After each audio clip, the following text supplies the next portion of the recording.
A more graphic picture of what abortion looks like involves the snipping off. Today, I'm going to be reacting to a clip from Ben Shapiro and finally solving abortion so we can stop talking about it, right? Let's get into it. This is going to be mildly graphic, but this is important because I'm sick of the euphemisms, okay? It's not aborting a fetus. It's not getting rid of a ball of tissue. Okay, what I'm about to show you right now is a picture of a baby. Okay, so this is starting off incredibly graphic, and with our first point of disagreement. There aren't huge swaths of people out there saying that this is an acceptable image. All people believe late-term abortions are a terrible, terrible thing. And the only question was whether it was legal for him to kill this baby or not. And the only question there was how old was the baby and was the abortion done inside the womb or outside the womb? Okay, so this baby, I believe, was after the 24-week cutoff, but not by much. So this baby is...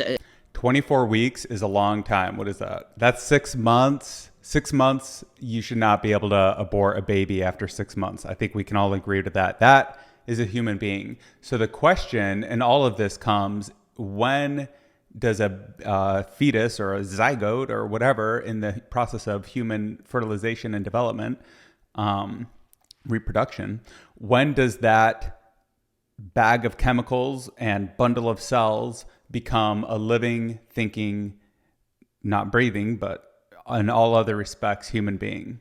That's the question.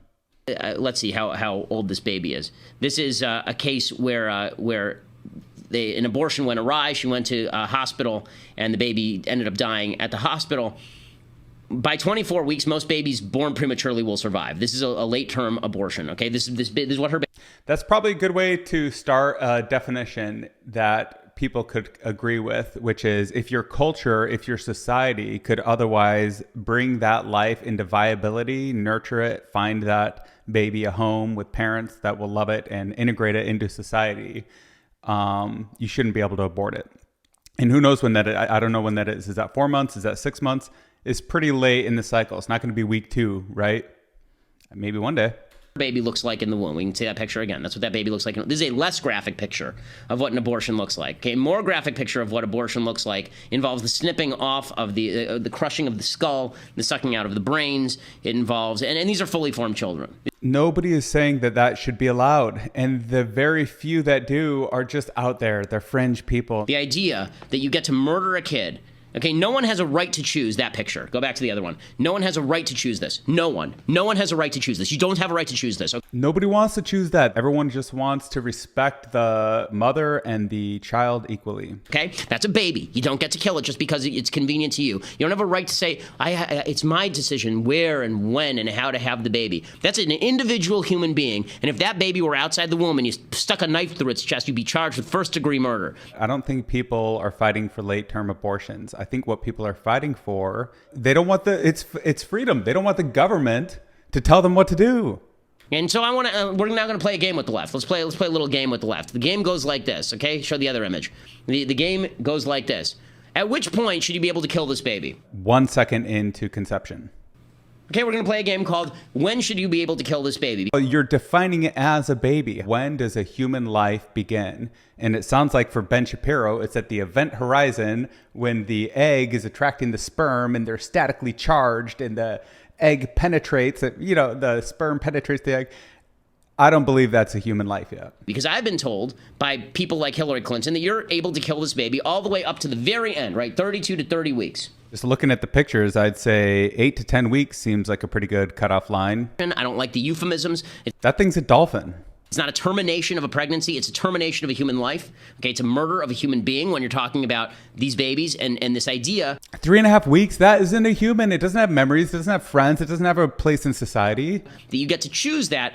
Look, you got to choose a lot of things in life. You don't get to choose another human being's death. That's not something you get to choose. So when is it okay to kill this? How about weeks 9 and 10? When the baby's teeth are already beginning to form, its fingernails are already beginning to develop. We're talking about 2 months old, right? How does fingernails The baby can turn the head and frown. The baby can hiccup.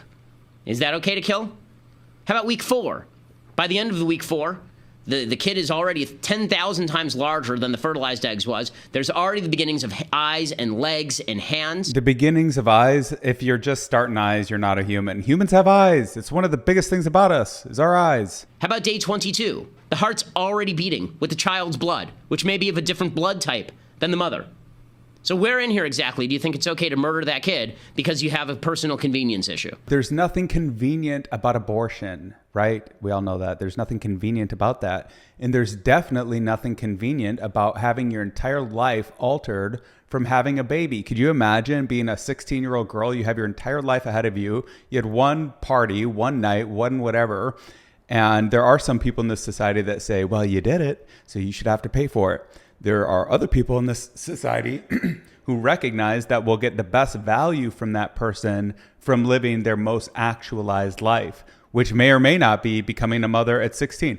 But there's definitely nothing convenient about having your hormone profile, your body physically, inexorably and unalterably changed. And I love the glowing way she presents this. Here I am. I can't be a bad woman because I'm pregnant. I can't hate babies. I mean, here I am. I'm pregnant. Well, if you don't hate babies, or if you're not interested in killing them, then why are you in favor of people being allowed to kill them? Why would somebody be in favor of abortion? It's because they respect not only the baby's rights or the fetus's rights, but the mother's rights. It is evil to suggest, as Hillary Clinton does, that the minute before a baby is born, you should be able to drag it by the feet out of the mother, except for the head, stick a scissors in there, ram it into the baby's skull, rip the skull open, suck the brains out, crushing it, and then pull it out. Hillary believes that that's something you should be allowed to do. Yeah, that person is a monster. This is a grave sin. It's a blot on the American Republic. It's a blot on the morality of the American people that we treat the killing of literally the most innocent among us. We treat the killing of these human beings as nothing more than just an issue of convenience and choice and all the rest of it. It's just freedom.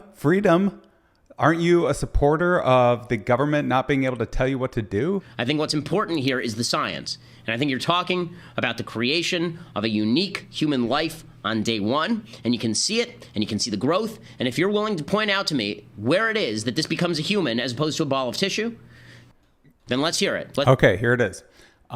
It becomes a human instead of a ball of a tissue when it is integrated into life and does things that other humans do. It sees with its eyes. It breathes air into its lungs. I mean, that's, like 6 months, whatever. I think that a good dividing line is, could this society, using whatever technical means that it has, take care of the baby without the help of the mother? If that is possible, which has got to be something like 4 to 6 months, then it should be totally considered a human life, and that potential should be respected. But there's two things we're talking about here. We're talking about the sovereignty and potential of the baby and the mother. Both have to be considered. Anyway, I think most of this is a political shell game that politicians use to keep people distracted while they line their pockets. It's an unsolvable problem. Gun control, immigration, abortion. There's no clear answers here. But one good step would be, I think, to respect the potential and sovereignty of the baby and the mother, and then to get real about, when does life start? I don't believe it's when the egg is penetrated by the sperm, that moment, that's the moment of conception. No, it's a process. It's a evolution. It comes about slowly over time. And so we should draw a line in the sand and say, after this point, this baby would be viable within the society that it lives in. Therefore, its rights to life and sovereignty supersede that of the mother. All right, guys, I think we made some real progress today. What are your thoughts on abortion? Pro-life, pro-choice, does any of it matter? Is it all just a political shell game? Tell me what you think. I do want to know.